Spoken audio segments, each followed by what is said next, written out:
Genèse 37, versets 8 à 11. Ses frères lui dirent, « Est-ce que tu régneras sur nous? Est-ce que tu nous gouverneras? » Et ils le haïrent encore davantage à cause des songes et à cause de ses paroles. Verset 9. Il eut encore un autre songe, et il le raconta à ses frères.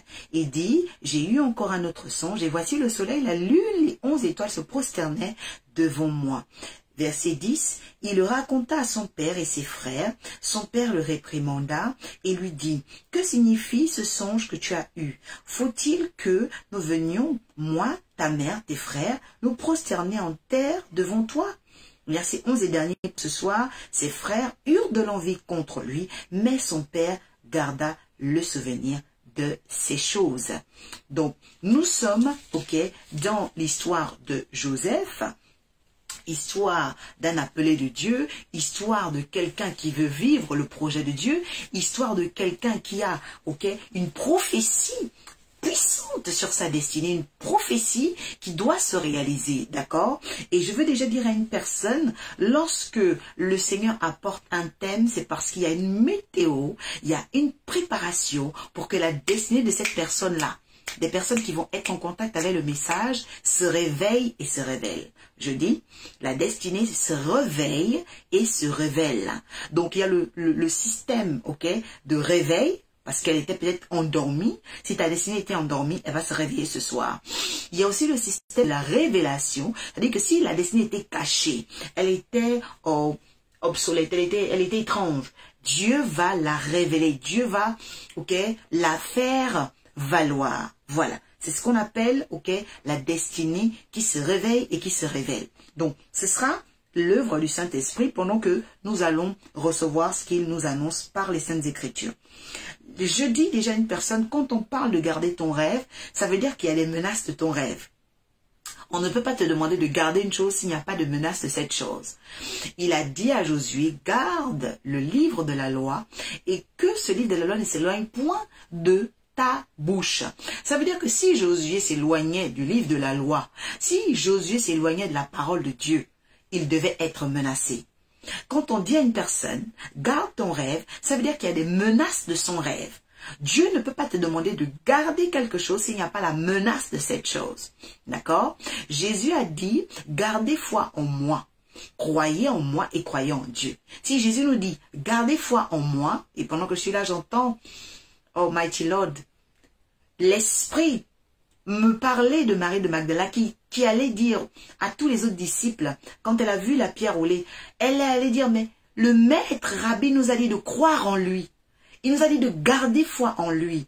Car il nous avait déjà enseigné pendant tous ces 3 ans que le Fils de l'homme serait livré et qu'il ressusciterait au 3e jour. Je dis à une personne, il y a peut-être des choses que tu as entendues comme des songes. Il y a des choses que tu as entendues comme des visions. Il y a des choses que tu as entendues comme si c'était des rêves. Ces choses vont se réaliser au nom de Jésus. Quelqu'un dit, je dois garder mon rêve. Je veux que tu comprennes cela. Tu dois garder ton rêve. Ton rêve est la dernière chose au monde qui doit s'éteindre. Parce que les personnes qui ont un rêve ressuscitent, même quand on a voulu les enterrer. C'est très important. Les personnes qui ont un rêve ressuscitent. Vous savez que le rêve, n'a rien à voir seulement avec le fait de dormir. Le rêve, est une représentation mentale de notre avenir. Je dis que le rêve est une représentation mentale de notre avenir. Voyez-vous ici, nous sommes devant Joseph parce qu'il raconte son rêve à ses frères.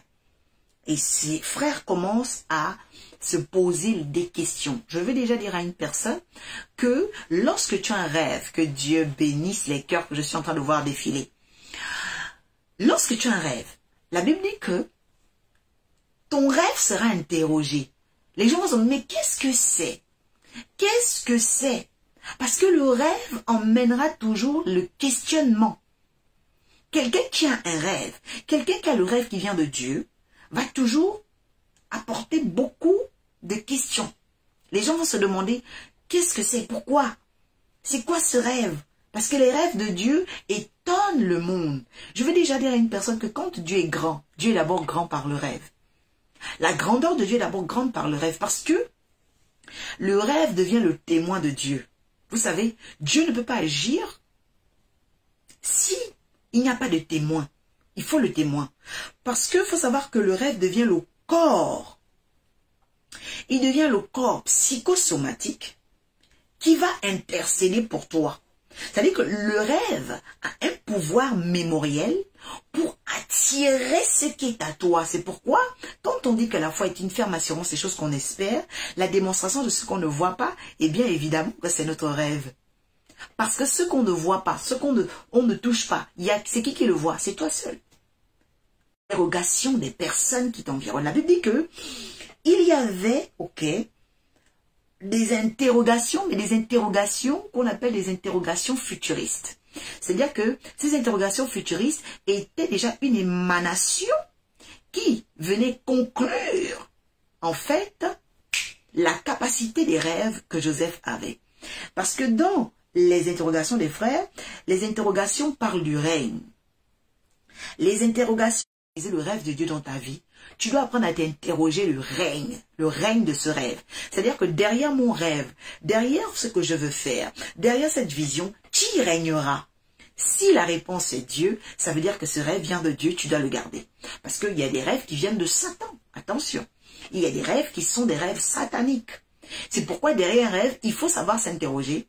Qui règne derrière ce rêve? À qui profitent mes rêves? Je veux que tu notes ça ici. Comment garder un rêve? Il faut connaître qui régnera derrière ce rêve. D'accord? C'est très important. Tu rêves de te marier? Eh bien, qui va régner derrière le rêve de mariage? Tu veux créer une entreprise. Qui va régner derrière cette entreprise? Donc, vous voyez un peu la nuance, parce qu'on n'a pas toujours cette sagesse de se dire, tiens, ok, d'accord, j'ai un rêve de ceci, de cela, mais qui régnera derrière? D'accord? Après la question du règne, il y a la question de la gouvernance. Bonsoir, Bella Petits Anges. William, Prince William, merci, Eddie Delphine, merci pour vos commentaires. Donc, pour garder un rêve, nous devons nous questionner. Première question, qui régnera derrière mon rêve? Et deuxième question, qui gouvernera? D'accord? Qui gouvernera derrière ce rêve? Et je vois très bien aujourd'hui que derrière la haine des frères de Joseph se cachait quelque chose.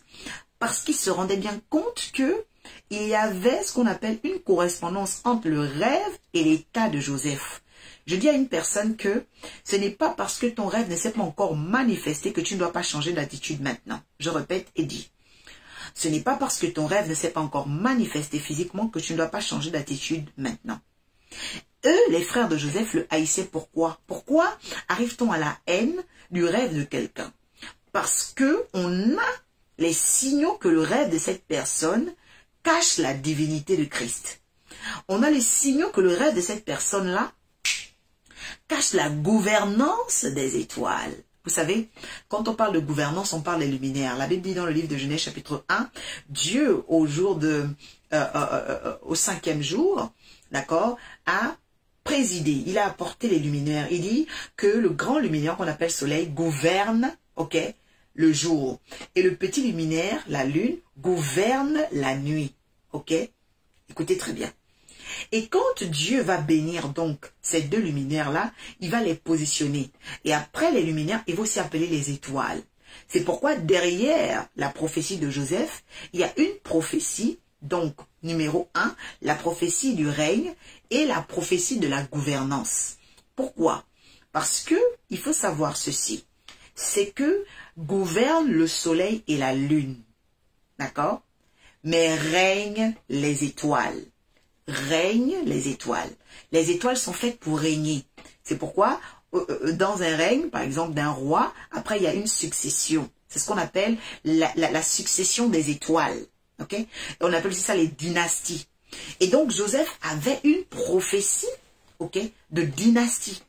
C'est-à-dire qu'au travers de Joseph, il devait avoir des grands. Et d'ailleurs, on voit par Ephraim et Manassé la grandeur qu'ils ont pu représenter en Israël, parce que de petits-fils qu'ils étaient, ils ont été élevés au summum. Donc, c'est-à-dire que Ephraim et Manassé ont reçu la bénédiction de leurs oncles. Ils n'ont pas eu la bénédiction des petits-fils seulement, mais ils ont eu la bénédiction en tant qu'oncles. Donc, ils ont eu la bénédiction des patriarches. Quelqu'un dit, je sens qu'une bénédiction, Ephraim et Manassé en train de rentrer dans l'arche de la nouvelle alliance. Oui. Une bénédiction Ephraim et Manassé. C'est-à-dire une bénédiction de règne. La Bible dit, que la haine des frères était poussée. Elle était poussée, mais c'était une haine prophétique. Parce qu'il fallait que se confirme le règne et la gouvernance. C'est pourquoi je dis à une personne, on n'est pas en train de parler ici des jalousies des quartiers. On ne parle pas des jalousies des quartiers, des haines de quartier, non. On est en train de parler de destinée prophétique. On parle de règne et de gouvernance. D'accord? La Bible dit que pour que tu puisses garder ton rêve, tu dois déterminer qui régnera et qui gouvernera derrière ce rêve. La Bible dit également que la cause donc de cette haine était les songes et les paroles. Les songes et les paroles. Je répète encore que le songe ou encore le rêve est une représentation mentale de ton avenir. Ok? Maintenant, cette représentation mentale, elle ne se fait pas toujours par toi. Parfois, Dieu sème cette représentation en toi. Voilà.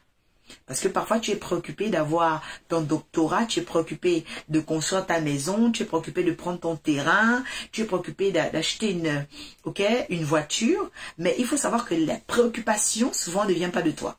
Philippiens 3,16 dit que le Seigneur de gloire met en nous le vouloir et le faire.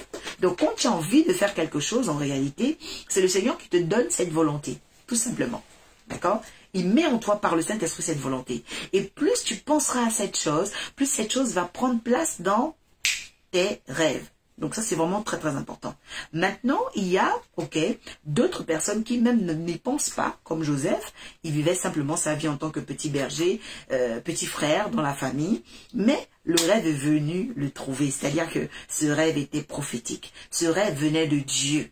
Et lorsque Dieu est l'auteur de quelque chose, on ne peut pas l'arrêter. Je dis à une personne, si Dieu est l'auteur de ton rêve, on n'arrêtera pas ton rêve. Non, la haine n'arrêtera pas ton rêve, mais la haine va confirmer que ton rêve a un règne et une gouvernance. Je veux que quelqu'un note ici.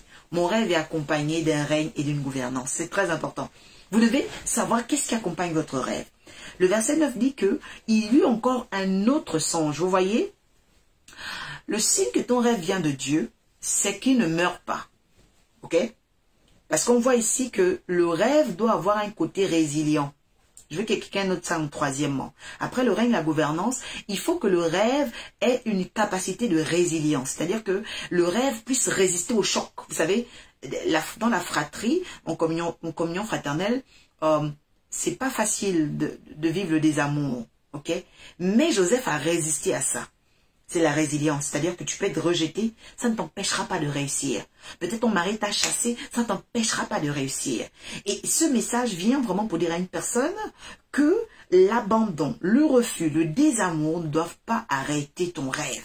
Et c'est ce qu'on voit dans Genèse 37, verset 9. La Bible dit qu'il y a encore un autre sens, c'est-à-dire que même Dieu ne considère pas les gens qui ne nous aiment pas. Je vous dis la vérité. Dieu n'a jamais bâti les gens parce que les gens les aimaient. Non. Dieu bâtit les personnes à cause de lui, ses projets. La Bible dit dans Jérémie, chapitre 33, il dit, il est l'Éternel qui exécute ces choses et qui les conçoit. Donc Dieu, n'est pas sensible aux émotions ou aux contraventions humaines, si je peux parler ainsi. Parce que parfois, ce sont des contraventions, puisque quelqu'un qui te taxe de méchant, qui te taxe de méchante personne, est une personne qui veut freiner ta destinée. Mais il faut savoir que ces genres de contraventions-là n'arrêtent pas Dieu. Parce que Dieu ne prend pas de contraventions. Et toi, ta destinée se poursuivra, tout simplement. Quelqu'un dit ma destinée se poursuivra au nom de Jésus. Alléluia. Donc c'est très très important. Tu ne dois pas tuer ton rêve et tu ne dois pas permettre au phénomène extérieur à ton rêve de tuer ton rêve. C'est une chose très très importante. La Bible dit quoi? La Bible dit ensuite, il a encore eu un autre songe. Je dis à une personne, malgré la haine, il y a d'autres songes qui vont venir. Il y a d'autres rêves qui vont venir. Pourquoi? Parce que Dieu doit fortifier ce qu'il a déjà déposé. La Bible dit qu'il y a encore un autre songe. Et il le raconta encore à ses frères. Beaucoup de gens ici disent, oui, quand tu es béni, il ne faut pas dire aux gens. Quand tu fais ceci, il faut pas dire aux gens. Ça veut dire que ça ne vient pas de Dieu. Parce que quand ça vient de Dieu, que tu le dises aux gens ou pas, ça va frapper. Que tu le dises aux gens ou pas, ça va se manifester.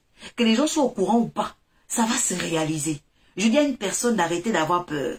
Oui, on m'a dit de ne plus parler. Je ne dois plus parler au téléphone. Je ne dois plus faire ci. Non.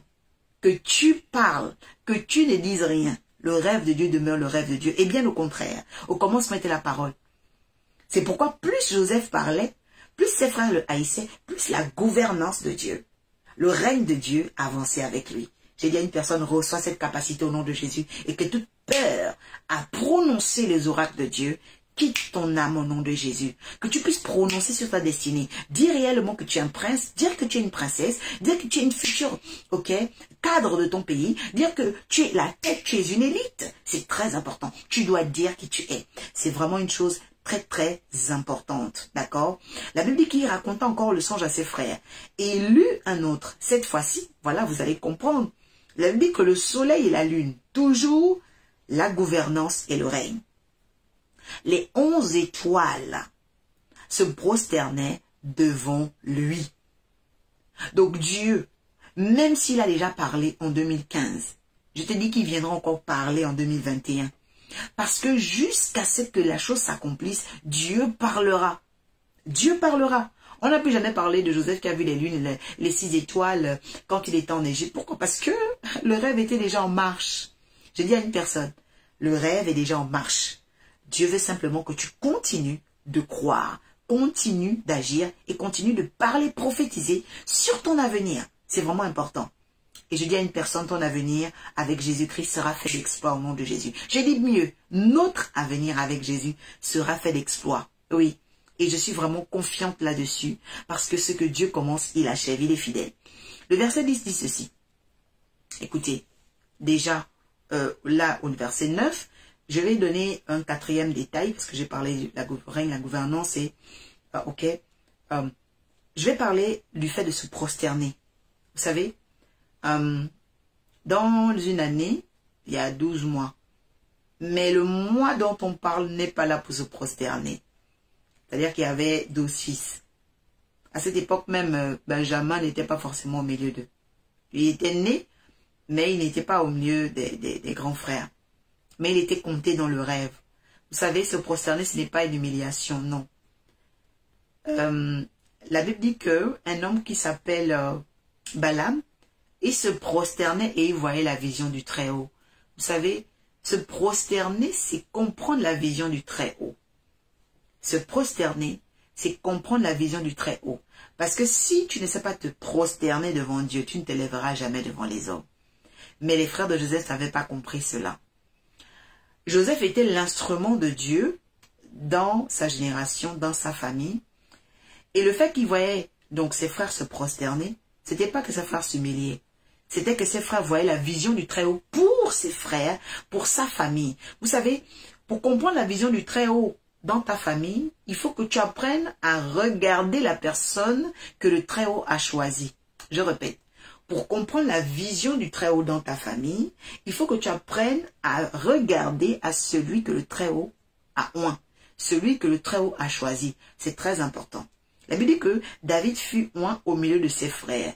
Donc, il faut savoir regarder dans ta famille celui que Dieu a choisi pour comprendre la vision du Très-Haut. Et c'est ainsi que Balaam dit, je suis celui qui se prosterne et comprend, et je vois la vision du Très-Haut. Parce que si Balaam ne se prosternait pas, il ne pouvait pas comprendre la vision de Dieu.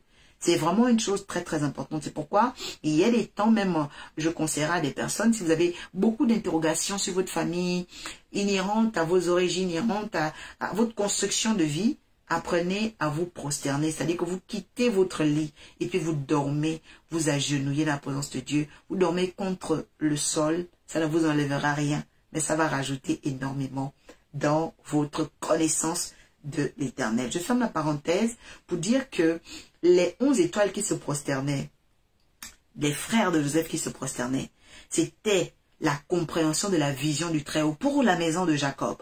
Parce que Joseph était fils de la maison de Jacob, qu'on appelle aussi Israël. Donc, se prosterner, c'est ce qui ouvre la porte de la connaissance. Quelqu'un qui ne se prosterne pas ne peut pas comprendre la vision du Très-Haut. D'accord? C'est vraiment très, très important. Ok? La Bible dit ensuite que derrière, ok, le règne, derrière aussi les étoiles, je pourrais parler ici des artifices, je pourrais parler aussi de la guidance, je pourrais parler des mages. Parce que nous savons que Jésus avait son étoile qui brillait 1095 jours, donc égal à 3 ans, depuis que Balthazar, Gaspard et Melchior l'avaient vu, donc les 3 mages. Pendant qu'ils avaient vu l'étoile de Jésus qui brillait, Pendant 3 ans, les 1095 jours, ces personnes-là suivaient l'étoile. Ils avaient vu que c'était vers Bethléem. Donc, ils ont fait le voyage en passant par chez le roi, comme c'était des autorités également, eux, dans leur pays. D'autres disent qu'ils venaient d'Arabie, d'Afrique et d'Europe. Voilà. Et donc, ils sont venus adorer Jésus. Et donc, quand ils sont passés, d'accord, ils sont venus également se prosterner.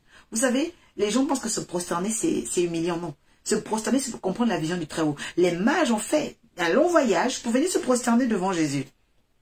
D'accord? C'est-à-dire qu'ils venaient comprendre la vision du Très-Haut pour la nation Israël. C'est vraiment très important. Je dis aussi à une personne, Dieu enverra des mages, Dieu enverra des rencontres dans cette saison-là pour se prosterner devant la vision du Très-Haut. Parce que si Dieu t'a choisi, il y a des croisements, et je le déclare établi en ton courage, car quand j'annonce des événements arrivent, que oui, certainement, il y a des mages qui viennent à ta rencontre. Il vient avec de l'huile, oui. La Bible déclare que l'onction éclate le joug. L'onction n'était pas d'Israël, l'onction venait avec les mages. Ils sont venus avec l'huile. Ils ont mené la myrrhe pour parfumer le témoignage de cet enfant. Ils ont mené l'encens, ok? Ils ont mené de l'or. Je dis à une personne, il y aura une provision qui va venir au travers de ce message. Parce que le rêve cache la provision de quelqu'un. Note cela. Chacun de nos rêves cache la provision que Dieu a pour nous. Chacun de nos rêves cache la provision que Dieu a pour nous. C'est pourquoi, si un rêve est satanique, il cache aussi les dégâts que Satan veut contre toi. Mais nous détruisons les dégâts préparés par le diable contre notre vie au nom de Jésus. Verset 10, la Bible déclare, il le raconta à son père, à ses frères, son père le réprimanda. Oh, quelqu'un dit mon rêve menace, mais il va tenir. Et lui dit, que signifie ce songe que tu as eu? Encore des interrogations. Donc la signification du songe est importante. L'interprétation du songe est importante. Vous savez, je me rends compte que dans la vision du Père, nous intégrons beaucoup de choses. La Bible n'a jamais dit que pendant qu'il était berger, il savait interpréter les rêves.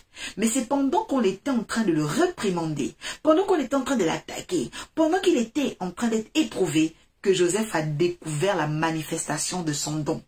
C'est pendant qu'il était attaqué, éprouvé, que Joseph a appris que derrière un rêve, il y a une signification. C'est pendant qu'il était harassé des menaces paternelles, des menaces fraternelles, qu'il a développé le don d'interprète, de traducteur. Je dis à une personne, tu vas traduire, tu vas interpréter les saisons.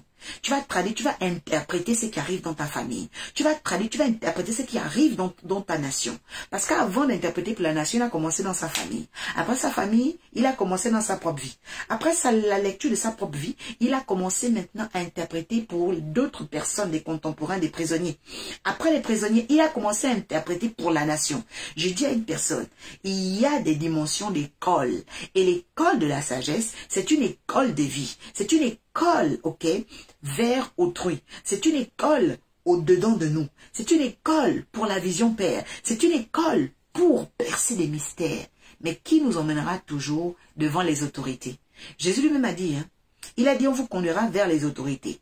Pas forcément pour les prisons, mais pour que vous expliquiez votre science. J'ai dit à une personne, nous approchons à un niveau où nous allons expliquer la science de Dieu à certaines autorités.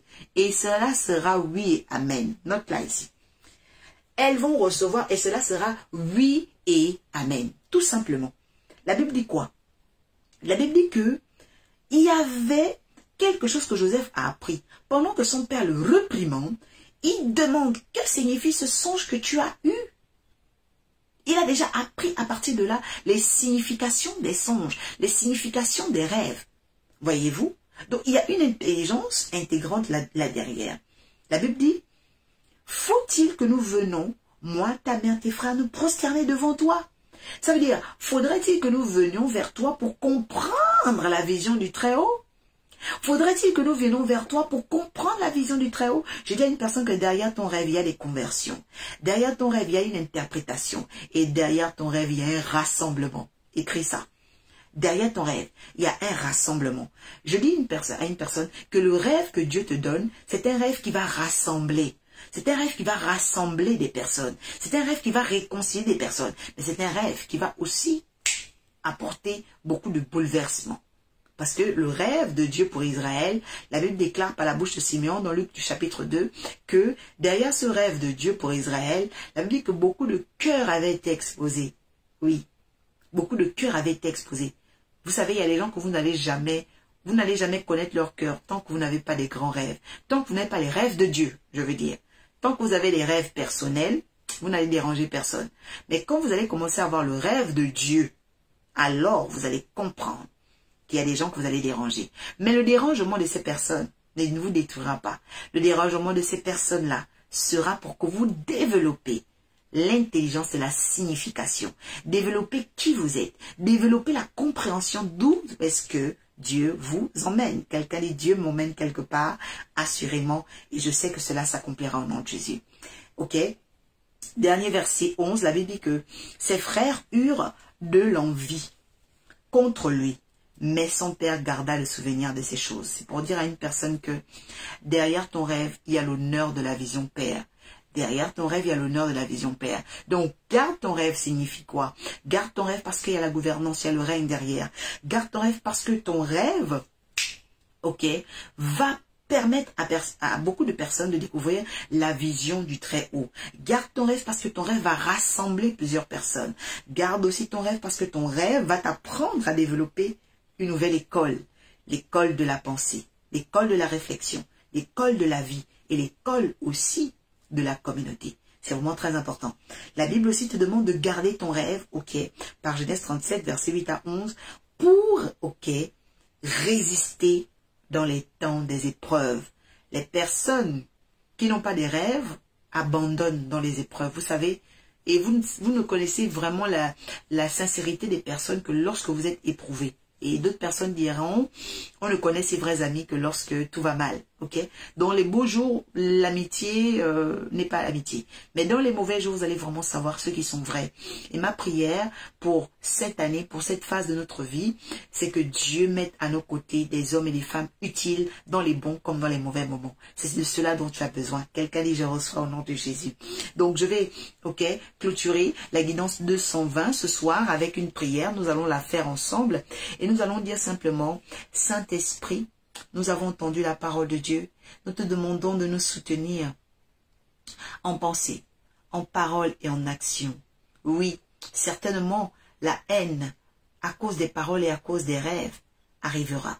Mais permets-nous, Seigneur, de garder le cap pour comprendre le règne et la gouvernance derrière notre rêve, pour comprendre la vision du Très-Haut derrière notre rêve, pour comprendre le sens de l'intérêt général derrière notre rêve, pour comprendre qui va se rassembler derrière notre rêve, et pour développer dans l'épreuve, Seigneur, la science, oui, la science de la révélation de la vie, l'école de la connaissance, oui, pour, Seigneur, de plus en plus aimer ta présence et être sauvegardé par ta justice. C'est dans le beau et précieux nom de Jésus que nous communiquons maintenant, Seigneur, ces étincelles à notre âme de justice, de foi et d'amour.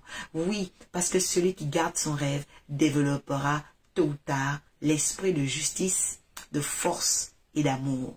Parce que oui, éternel Dieu, une famille était déchirée à cause des rêves d'un fils, mais dont elle ignorait que l'avenir l'emmènerait à voir, Seigneur, un grenier dans un autre pays. Père, fais de nous des hommes et des femmes de provision. Fais de nous des hommes et des femmes d'avenir. Fais de nous des hommes et des femmes que tu positionnes au-delà et au-dessus des épreuves. Que tout l'honneur, la gloire te reviennent. Dans le nom précieux de Jésus-Christ, quelqu'un peut dire ici, bénédiction, bénédiction, bénédiction.